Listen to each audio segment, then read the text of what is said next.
Trump's tax plan and travel ban, the commander-in-chief hasn't broken stride, and rightfully so.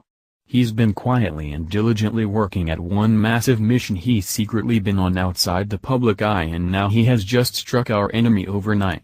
It's fair to say that from here, things are about to get really bad for certain people who have already been under a heaping dose of scrutiny. The threat of attack on Americans is ever present and not something that Trump is taking lightly. Unlike his predecessor, he's getting right to the heart of the matter and not making any excuses for it. We've lived with the threat for long enough. Barack Hussein Obama even catered to it, invited it into the U.S. in droves, feeding terrorism, which Trump is now eradicating, and just did so in one airstrike on a group of people who definitely deserved it. This is not Trump's first airstrike in his first year in office, and it likely won't be his last as long as the biggest threat to American lives persists. 1.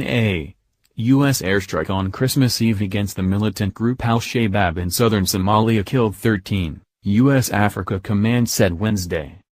The U.S. said its forces conducted the airstrike in coordination with the government of Somalia and identified the 13 killed as terrorists. U.S. forces will continue to use all authorized and appropriate measures to protect the United States, its partners and interests, and deny safe haven to terrorist groups, Africa Command said in a statement on the strike.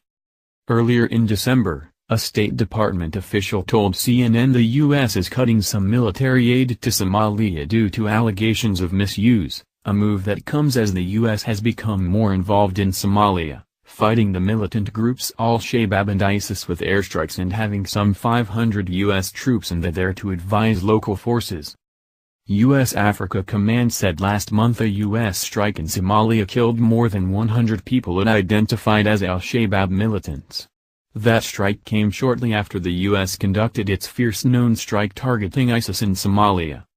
Since President Donald Trump took office, the number of U.S. airstrikes in Somalia and the war-torn country of Yemen have increased, according to a tally from the Foundation for Defense of Democracy's Long War Journal.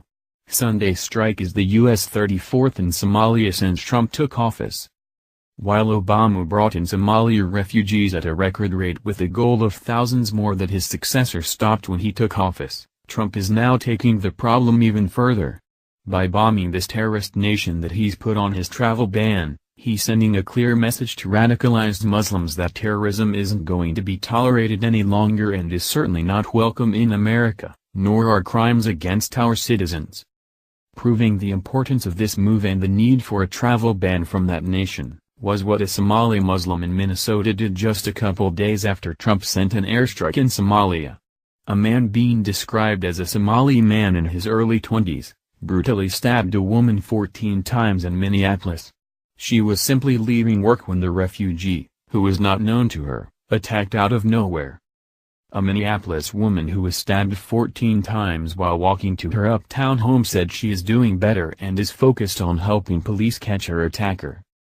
26-year-old Morgan Evanson said she was attacked December 13 while walking home from her job at the Apple store on Hennepin Avenue.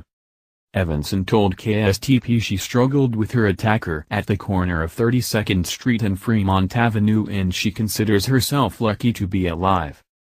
It was horrifying, because I could feel something that felt like it was stinging me, but it was him stabbing me, she said. Doctors told me I had 14 wounds that needed stitches, including a lacerated kidney. Evanson told KSTP her main concern now is getting better and helping police find whoever did this so he cannot do it again. I cannot imagine anyone attacking someone like that, and as a woman it is especially frightening, but I knew I had to fight back and I want him to know I am okay and that he will be caught, Evanson said. While the media, including Minnesota's leading news source, the Minneapolis Star-Tribune, are completely avoiding this story like the plague as to protect the image of Somalis, Trump is addressing the issue head-on. It's absolutely unacceptable that these violent individuals from war-torn third world countries, who hate the U.S. and America, have been allowed in our country in the first place. Liberals are still advocating for more, but they will have to get past Trump first, which isn't going to happen.